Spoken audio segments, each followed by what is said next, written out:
From Software has been making games since 1994 when they released Kingsfield, but I don't really know anything about that game. It was made before I was even born. I just wanted to say they've been making games for a long time. Later, they would release a game called Demon's Souls in 2009, kickstarting a brand new genre of fun, challenging action games under the umbrella of a Souls-like game.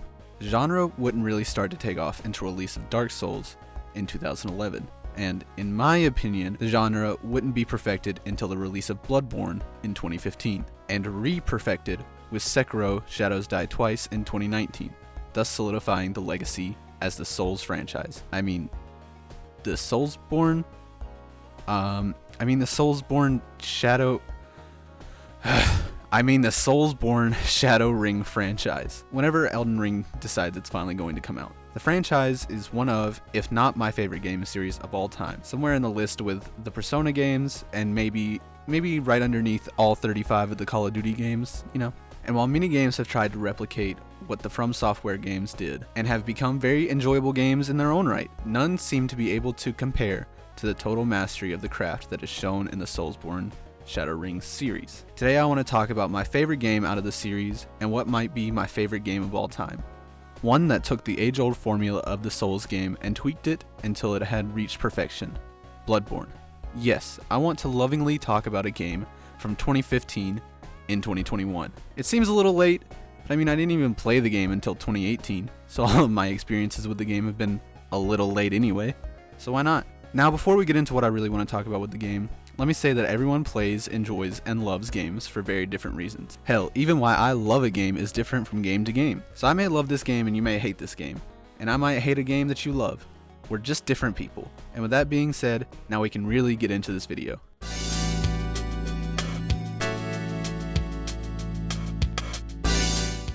For a game that was released in 2015, this game is absolutely beautiful. Bloodborne still looks miles better than most games that release today in the year 2021. The scenery is honestly stunning. Everywhere you go you can see for miles, and everywhere you can see you'll usually end up finding a way to go there. Every area of this game looks just as beautiful as the last, while still being unique and very different. You can tell a lot of work went into making this game look as good as possible. Wherever you go, there is absolutely no way to not know exactly what area of the game you are in. From the Forbidden Woods to Castle Cainhurst, an area I completely missed my first 3 playthroughs of the game, but we'll get to that later. Every location has its own unique atmosphere and vibe to it, just because of how it looks. The Forbidden Woods is a dark forest where something lurks in every bush and shadow, while Cainhurst is a relatively well-lit castle in the snowy mountains with beautiful architecture, but still ripe with a threatening aura that cannot be forgotten. But that's just the scenery of this game. The visuals go way beyond that. The enemy design in Bloodborne is creepy and threatening, but it also has a tinge of sadness to it. These Lovecraftian horrors that will haunt your dreams and leave you scarred for life. I'll never forget those abominations that live in the sewer of the first area of the game. The stretched, shriveled up bodies, the long hair, those mangled faces that look like Michael Jackson in his later years. Absolute nightmare fuel. There are spiders with human faces. These weird guys who walk around with flesh sacks on their head. I don't understand it, but it makes my stomach tie itself in a knot and try to eject itself right out of my body. These weird bugs that fly around and just really want to mess your shit up. Every creature in this game would fit perfectly in a random horror game that leaves you unable to sleep. But most creatures also have a humanoid aspect to them that gives you this feeling that they used to be someone with a family and friends and a life, and can really make you feel bad for brutally murdering them in cold. Oh fuck, burn it all down. As I was saying, the enemy design can make you feel all different kinds of ways as you're ripping their flesh to shreds with a giant sword illuminated with flames so you can make sure they're extra dead. Compare that to a game like Code Vein, where, while I enjoyed the game very much, all of the enemies in every area felt a little repetitive and got stale after a while. I still liked fighting them, it just didn't give me the same visceral reactions that the Bloodborne enemies can give me every time. And that's just the random enemies you fight along the way. Don't get me started on the bosses. The bosses. Every boss in this game is distinct, fits the location you're in, and has its own threatening aura about it. You won't mistake one boss for any other boss unless you're just dumb. Then that's not the game's fault, it's something you'll need to bring up with your parents. Most of the bosses, in true Souls-like fashion, tower over you like a Pomeranian trying to fight a mountain lion. This gives you a feeling of a severe power difference between you and the boss, and this hopeless feeling the power difference brings means that when you struggle to beat them, or if you go in completely overpowered and absolutely destroy them, either way it still feels like an accomplishment and totally makes you feel like a badass who just cannot die. Until a stupid bird pushes you off a cliff like 30 seconds later and you feel like a stupid piece of shit again. Then there are the bosses who don't tower over you, the ones that use magic, or like you are insanely strong for this weak mortal body you have. These bosses are usually tougher than the larger ones. They're quicker, harder to hit, and crafty. Except for you. You just suck. A cool premise, but God, I hate you. The humanoid boss's design fills you with two different emotions. 1. Man, I must suck if I can destroy a large beast but can't even take down this skinny man with a cage on his head. And 2. Is this what's gonna happen to me? Am I going to stay here so long that I go absolutely insane like these people have? And the fact that the game can make me ask these questions to myself just based off of how some bosses look, well, I think that's pretty cool.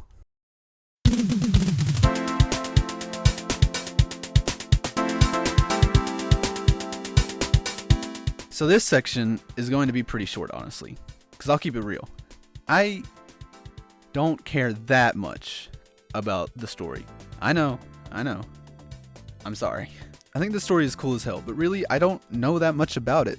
I don't play games like this for the story. I think it's something that adds a lot to everything else this game has to offer, and I think it's part of the reason that this game is a cut above the rest of the games ever made, ever, but it's not the reason I come back to play the game over and over and over again. It's not the reason I think about this game all the time, and it's not the reason I'm making this video. And honestly, I think the game knows that too. The game has slightly more exposition and cutscenes than, say, Dark Souls 3, the FromSoft game made closest in relation to this one. And that's because the story itself is better than the Dark Souls 3 story, but not that much better. The story enhances the game by giving you enough motivation to go out and fight. It gives you a reason to be in the place you are in, and it gives you a reason to be surrounded by people that want to kill you. And that's more than enough for me and my personal taste. I don't need a reason to go out and fight these monstrosities, other than the fact that I bought the game. But the fact that the story is there definitely enhances the game. Do not get me wrong, I like the story of Bloodborne. It's the reason the character design can make me feel all the emotions that I described earlier in this video. I love this story. But I'm just saying I don't know that much about it, and I didn't do any lore research on my own. I didn't read every description of every item I've ever found, and I have the highest respect for the people who have. But I, personally, got enough of the story to not be confused by the game, and enough to go, oh, that's sick. I love that. But I didn't go any deeper on my own, because that's not what I'm here for. I think that's part of what makes this game so perfect for me. You can get exactly as much of the story as you want, and either way, you have an amazing experience. Compare that to a game like Last of Us, where the game is the story, and well, that's just not my speed. If the game isn't good and fun without the story, I'm probably not going to enjoy it that much. Quick clarification, I don't think The Last of Us is bad by any means. I just mean, personally, it's not the type of game that I enjoy. Remember what I talked about in the intro. We're just people playing games. Okay. Rant over. Final thoughts. The story is good, and if you like games with a good story, play this game. And if you're like me, and don't care all that much about the story, you should still also play this game.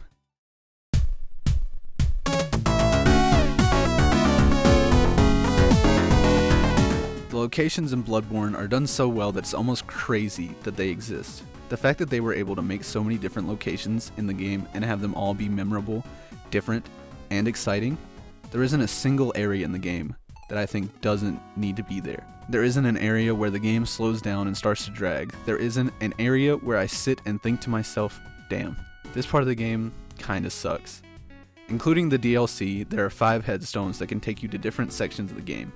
In those headstones, there are usually 3 to 6 locations you can go, and in those locations, there are specific areas that you can go to using lamps. I did not count the lamps, because there are a lot of them, and if you want to do it, go ahead. But that sounded awful to do, so I did not do that myself. But you can, because there are a lot of lamps. But you get the point. There are a lot of places to go in this game, and for there to be so many and all be unique and fun, that is an amazing feat for FromSoft to accomplish. I talked about the vibe and atmosphere that the different areas have in the visuals section, so I decided to go into a little bit more detail here by going over some of my favorite locations in the entire game. First, we have the cathedral, this massive church that feels like it goes on for miles. Now I'm a big dumb idiot who doesn't know anything about anything, so Is this what churches were actually like in the Victorian era? Were they really this big? The church feels like it goes on for miles in every direction. You can leave from the cathedral ward and go to the left to go out to the cemeteries and make your way through there. Head straight from the ward and you can make your way to the main chapel to face a boss and some guys who are just really big for no damn reason. On a side note, these are some of my favorite enemies in the game, and I'm not sure why. I think it's because they're huge and hit like a truck. They're a good judge of how much stronger you've gotten throughout the game. You fight them early and they wreck your shit, but later you can destroy them in one hit. You can leave out of the cathedral ward to your right, head up this elevator, and go to the Healing Church Workshop, where if you have the upper cathedral key, you can head to a special area. But we'll talk about that in a second. The cathedral is one of my favorite areas in the game because it's so beautiful and massive. The architecture is stunning in every area of the church. It's also the connection point between most of the areas in the game, so it makes sense for it to be so big. Plus you'll be spending a lot of time here. Add in a large variety of enemies that not only look cool as hell, but test you on important mechanics of the game that you learned just before in the previous area. It really is the perfect location for when the game really starts to open up to you after what was basically the tutorial area that was Central Yarnum. Second, we have the Nightmare Frontier. This can get a little confusing if you're dumb like I am. So this area is called the Nightmare Frontier, but it's not the Hunter's Nightmare because that's a location in the old Hunter's DLC. See, 2 Nightmare locations. I guess you could say talking about this is a bit of a nightmare.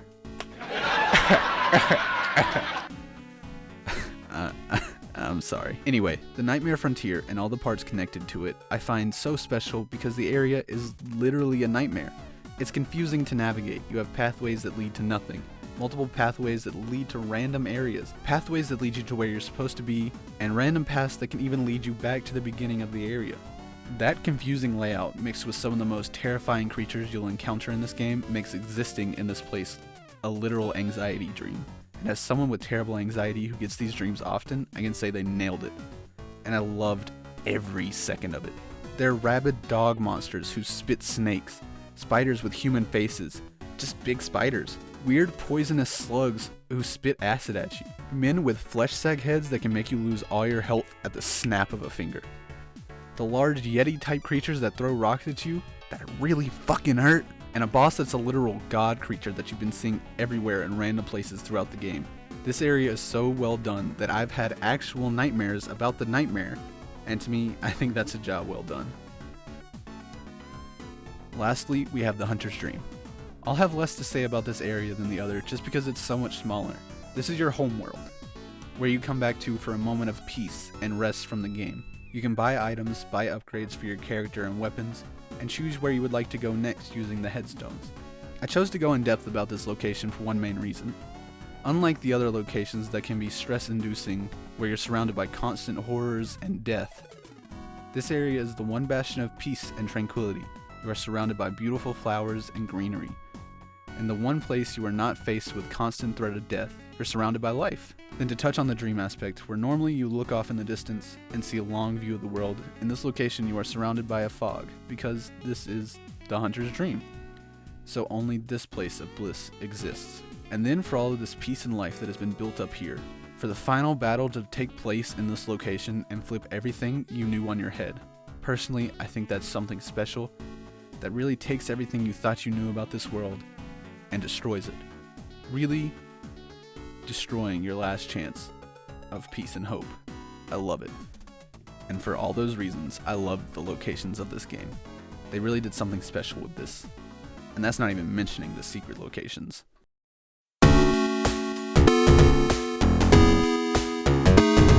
Something special about the Soulsborne Shadowring series that I think they do exceptionally well is secret areas, locations, and bosses.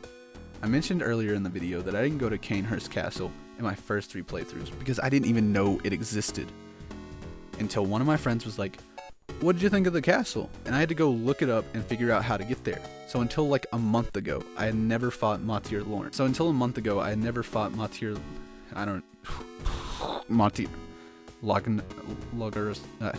The guy at Canehurst Castle. We'll just say that. Or the Celestial Emissary, or the Daughter of the Cosmos, because I just did not know they existed, and finding that out gave me an even deeper appreciation for this masterpiece of a game.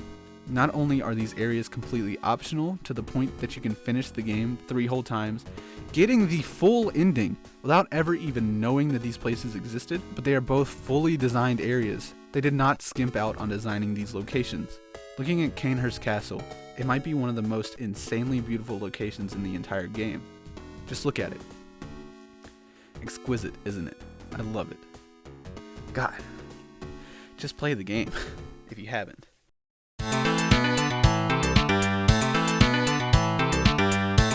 Now here's the part of the video that I've been looking forward to the most. This is why I love this game. Bloodborne has my favorite gameplay mechanics out of any game ever created. The feeling of playing this game makes you feel fast and powerful. This is by far the fastest paced game FromSoft had released until Sekiro, which didn't come out for another 4 years. Bloodborne tossed aside the classic sword and shield gameplay that was popular in the Souls games that came before. Instead, they hand you a sword and a fucking gun. Now personally, I never used the gun. I preferred to go for Ludwig's Holy Blade, two-handed. I used that weapon the entire game in pretty much all my playthroughs. And yeah, maybe that sounds a little boring, but it was fun for me. Whenever I play these games, nothing makes me feel more badass than running around like Guts from Berserk.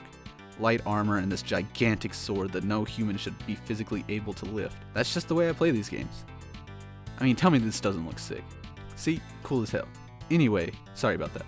The game basically tells you play fast or die. You can't be slow, and I love that about this game. I mean, one of the core mechanics of this game is called rally, where if you get hit, then you attack back at the enemy who hits you, and you can regain your health. You spend less time healing and more time fighting. The game is telling you, hey, don't just hang back and heal. Go for it. Fight these guys. Be aggressive.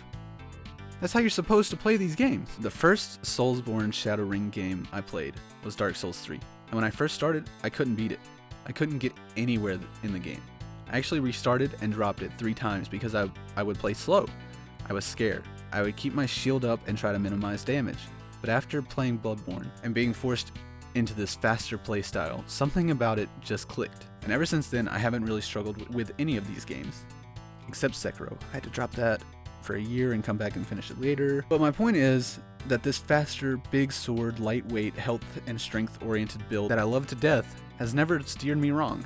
Dodge fast, kick ass is the motto that Bloodborne taught me, and I love that. I mean, everything about the mechanics of Bloodborne is faster paced. Not just the combat style the game encourages you to use, but the healing and item use is also much faster. The ability to heal fast and get back into combat lets you stay in combat longer and really give it your all. The dodge roll that these games are famous for also feels faster. I have no scientific proof to back that up, and I refuse to go look for it, but it definitely feels faster. What I love most about these games compared to others that isn't just a Bloodborne thing is that the game is challenging but fair.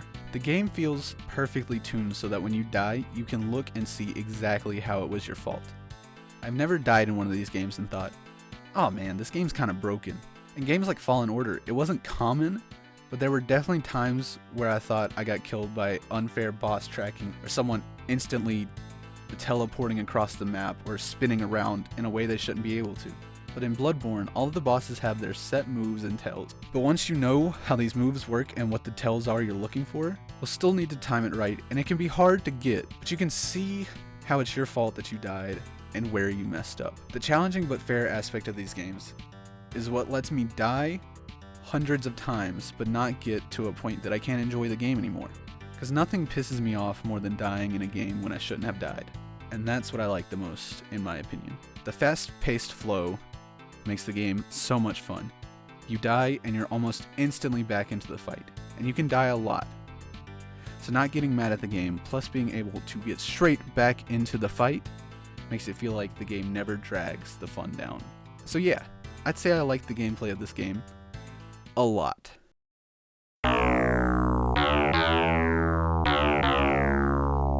There's so many bosses in Bloodborne that I can make talking about them all its own video, and honestly, I just might at some point. But for now, like the section on the locations, I'm just going to talk about a few of my favorites specifically. First off, we have Daughter of the Cosmos. I mentioned this boss earlier in the section on secret locations because you find her in the upper cathedral ward that I never visited until my 5th playthrough of the game sometime last year. I like this boss a lot. because 1, it's a completely optional fight. 2, the boss doesn't attack you until you attack them. It makes it seem like they aren't going to do anything bad or hurt anyone. They're just kind of chilling, vibing. And they don't become aggressive or start fighting you until you come to mess them up because you want more blood echoes or to 100% the game. And it just makes them seem not that bad. Also, their design is amazing. Daughter of the Cosmos and one other boss on this list are the pinnacle of Lovecraftian horror. Just almost too disgusting to look at. Next up, we got Host of the Nightmare. I actually think about Mikolash a lot more than maybe I should. He's just an interesting being to me. He has completely given himself over to the madness. He's the reason the nightmare exists. I love the cage he has on top of his head. Usually I'll put it on once I unlock it because I think it looks pretty cool. He's not a hard boss to fight, but he's definitely challenging on your first playthrough because his tells are subtle and he hits like a truck. Also, he keeps running away, which can make fighting him a little annoying, but all in all, he's a cool boss, because I think the Host of the Nightmare is a reflection of the player character in a way. A look at, hey, this could be you if you don't succeed here. And just that meaning to this boss, I really think it's cool. I don't know. And finally, we have the One Reborn, the other pinnacle of Lovecraftian horror I was talking about. This ugly bastard is hard on the eyes and one hell of a fun fight. He's also the turning point of the entire game. Once you beat him, everything in the world changes.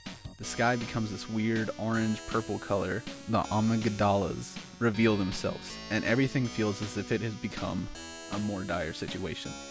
The world is on a downward spiral, and it's all up to you. But to talk about the fight a little bit more, you just gotta beat the shit out of this horrifying combination of body parts while dodging fireballs from far. It's not the most challenging boss fight, but it's straightforward and fun. That, mixed with the story implications, leaves it to be one of my favorite fights in the whole game. And that is just 3 of 17 bosses in this game, so there's a lot more, but those are just 3 of my favorites. And I think the bosses in this game are something amazing.